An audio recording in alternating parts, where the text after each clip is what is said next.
Antes de mais nada, que a paz e a graça divina acompanhem a jornada de cada um que nos ouve hoje.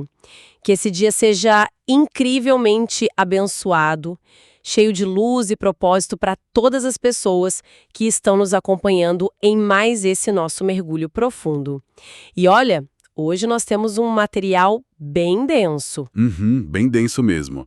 É um daqueles textos que exigem muita atenção aos detalhes. Exatamente. A nossa missão nessa análise de hoje é explorar o livro Quando a Trombeta Soar, escrito pelo autor Malcaut.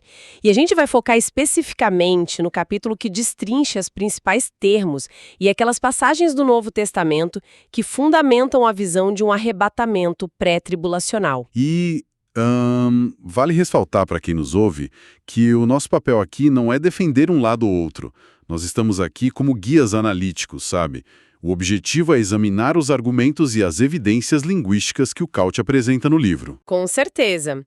E eu confesso que eu fiquei muito curiosa com o grande ponto de partida dele. Porque, assim, durante séculos, os cristãos simplesmente esperavam o retorno de Jesus para acabar com o sofrimento humano de uma forma geral, né? Sim, era uma expectativa meio que de um evento único e massivo. Isso. Mas aí, pelo que o autor aponta, foi lá no século XIX, com um estudo hermenêutico muito mais rigoroso, que alguns estudiosos começaram a notar uma coisa estranha. Eles viram que certas passagens pareciam descrever eventos completamente diferentes entre si. Aí que está o cerne da questão. Os estudiosos começaram a esbarrar em descrições que simplesmente não batiam. De um lado você tem Paulo, em 1 Tessalonicenses 4, falando de crentes sendo apanhados nos ares, nas nuvens. Você tem profecias, tipo as de Zacarias ou do Apocalipse, que mostram o Messias descendo fisicamente lá no Monte das Oliveiras, pisando na terra com exércitos para julgar as nações. É uma imagem bem diferente, né? Uma é quase um resgate aéreo e a outra é uma invasão militar, por assim dizer. Exato. E o que o Caut defende é que se a gente aplicar uma leitura estritamente contextual, a gente descobre que não é linguagem figurada ou poética. São dois eventos literais e históricos distintos. E para provar isso, ele constrói um argumento cumulativo. Ok, então vamos desempacotar isso. Eu tô pronta para mergulhar nessas categorias que ele cria. Vamos começar pela questão das duas ressurreições. Como é que ele fundamenta isso? Então, Caut aponta que estudar o contexto original mostra ressurreições separadas pelo tempo. Ele usa muito 1 Coríntios 15, versículos 23 e 24. Paulo diz lá que a ressurreição acontece cada um por sua própria ordem. Como se fosse uma fila, né? Perfeito, uma fila cronológica. O texto grego usa termos de sequência. Primeiro Cristo, que é as primícias, e depois a segunda ordem na fila são os que pertencem a Cristo em sua vinda. Mas como ele garante que isso é um evento exclusivo e não só o fim do mundo em geral? Pelo silêncio do texto sobre os outros grupos. Calce observa que nessa passagem específica, Paulo não fala nada sobre incrédulos ou santos do Antigo Testamento. A expressão em Cristo é um termo técnico nas cartas de Paulo para designar a igreja. Entendi. Então o foco ali é inteiramente nos santos da igreja, deixando o resto do pessoal de fora desse quadro específico. E isso me lembra muito aquela promessa famosa de João 14, né, a da casa do Pai. Nossa, sim? João 14 é o pilar direcional do argumento dele. Porque Jesus diz que vai preparar um lugar e que vai voltar para levar os seus. E a maneira como o Caut conecta os pontos aqui é fascinante. Ele tira aquela ideia folclórica de ir para o céu tocar harpa e transforma isso num projeto de resgate estruturado. E se a gente conectar isso ao quadro geral da linguística, a palavra grega oikos, traduzida como casa, é fundamental. Jesus estava de partida para os céus. A promessa dele é um resgate para o ambiente celestial. Ou seja, essa casa não pode ser o reino terrestre prometido lá no Antigo Testamento. De jeito nenhum. E o detalhe direcional que Caut destaca é genial. No Apocalipse, os santos descem com Cristo do céu para a terra. Mas em João 14, a promessa é o oposto. Ele vem até as nuvens, pega os crentes e faz o retorno, levando todo mundo de volta para a casa do Pai. Nossa, o fluxo do movimento é literalmente o inverso. E pegando o gancho nessa questão de movimento, e de ir para as nuvens, eu queria que a gente entrasse agora na palavra arrebatamento. Porque o autor faz uma análise da força dessa palavra que muda muito a perspectiva. Muda mesmo. A palavra original no grego, lá em Tessalonicenses, é arpazo. Quando foi para o latim virou rapiemos, que deu origem a rapto e arrebatamento. E arpazo não é tipo uma flutuação suave e pacífica, né? Longe disso, harpazo significa ser subitamente agarrado por uma força externa irresistível. É ser arrancado à força de um lugar, muitas vezes para escapar de um perigo iminente. Quem é arrebatado não tem o menor controle sobre a ação. É violento no sentido de ser repentino e poderoso. É uma verdadeira operação de extração, tipo resgate de emergência.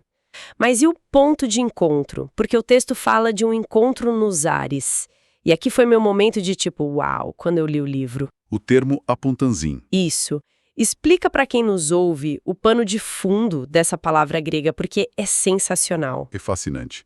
Apantanzin, no mundo helenístico e romano, era um termo técnico, um protocolo cívico. Não era encontrar um amigo na padaria. Era usado quando um dignitário, um rei ou um general estava chegando numa cidade. O protocolo exigia que os cidadãos proeminentes saíssem da cidade, fossem ao encontro desse rei lá fora no caminho e depois voltassem escoltando ele com toda a honra. Só que aí a gente tem um pequeno nó, né? Porque se a gente aplicar essa analogia ao pé da letra, os crentes sobem, encontram Cristo nos ares, que seria o Apansim, e deveriam descer com ele para a terra imediatamente, como os cidadãos faziam. E é aí que os críticos do pré-tribulacionismo costumam bater. Mas Caute defende que a analogia serve para a honra da recepção, mas a direção é ditada por João 14. A gente sai da cidade, que é a terra, encontra o rei nos ares, mas em vez de descer, a escolta é em direção à casa do Pai. Entendi. Ele harmoniza o costume grego com a promessa hebraica que Jesus fez antes. E olha, além de mudar de lugar, a gente muda de corpo. Eu fico maravilhada com o aspecto físico dessa promessa. Os vivos são transformados. O Caute fala de 2 termos gregos para isso, certo? Sim, ele usa laço de 1 Coríntios 15, que significa alterar a natureza fundamental de algo, trocar de posição, e cruza isso com metachamatizo, de Filipenses. É mudar o esquema, a configuração básica do corpo. Exatamente. O nosso corpo atual é formatado para a Terra, cheio de limitações. Esse evento reconfigura a nossa biologia perecível num corpo adequado para a eternidade, espelhando o corpo glorificado de Cristo. É uma transmutação biológica instantânea. E, sabe, sabendo de tudo isso, a gente precisa olhar para quem estava lendo isso pela primeira vez. Aqui é onde a coisa fica realmente interessante, porque não era um debate teológico acadêmico para eles. Era a vida real. Era sobrevivência emocional. A igreja de Tessalônica estava em luto profundo. Eles estavam sofrendo perseguição e achavam que aquele tal de Dia do Senhor, os julgamentos finais, já tinham começado. Imagina o desespero de quem perdeu a mãe, o irmão naquela semana, achando que eles iam ficar de fora do resgate. É o que Paulo diz, né? Eles estavam sofrendo como os demais que não têm esperança. E o idioma que Paulo escolhe para consolar essa galera é cirúrgico. Cal mostra que Paulo usou uma dupla negação no grego. A estrutura o-me. Isso. Em 1 Tessalonicenses 4, Paulo fala que os vivos de modo nenhum precederão os que dormem. No idioma da época, o-me era a forma mais forte e absoluta de dizer não. Era um não inegociável. Tipo, sob nenhuma hipótese possível a gente vai passar na frente de quem já morreu. Exato. A gramática em si traz o conforto absoluto. Por isso Paulo termina dizendo, consolem uns aos outros com estas palavras. E esse consolo se liga muito à ideia de resgate da ira. O Cautiel foca muito nisso, no objetivo desse arrebatamento. Não é só ganhar um corpo brilhante, é proteção divina. Qual é a palavra que ele disseca nessa parte? A palavra é huomai, de 1 Tessalonicenses 1:10. Jesus que nos livra ou nos arrasta para longe da ira vindoura. Mas espera, os cristãos sofrem tribulações o tempo todo, historicamente. Como ele diferencia as provações normais da vida cristã dessa ira específica? Cautiel faz uma divisão teológica bem estrita. Ele diz que as epístolas sempre avisam que os cristãos vão sofrer perseguição e ódio do mundo. Isso é a ira dos homens. Mas a tribulação profética é o derramamento ativo e direto da ira do próprio Deus sobre um mundo impenitente. Ah, então a lógica é que não faria sentido Deus derramar a própria ira e os próprios julgamentos globais sobre a igreja que ele mesmo já justificou. Perfeito. Seria teologicamente incoerente. Então o Ruoma é um resgate literal para fora do tempo e do espaço onde essa ira divina vai cair. Faz muito sentido dentro da estrutura que ele propõe, mas aí a gente chega num ponto que eu acho que é a maior pedra no sapato desse debate. A famosa palavra parousia. Porque quem discorda de tudo isso costuma dizer, olha, a Bíblia usa essa mesma palavra para falar da volta de Jesus. Se é uma palavra só, é um evento só. Fim de papo. É o argumento mais comum, sem dúvida. E a resposta do Cauchy é muito elegante. Ele diz que o erro é tratar parousia como um selo engessado que significa exclusivamente segunda vinda à Terra. Ele traz documentos seculares antigos para mostrar que parousia significava presença, chegada ou uma visita oficial. Como a nossa palavra visita. Se eu digo que o encanador fez uma visita na minha casa, é uma coisa rápida para consertar um cano.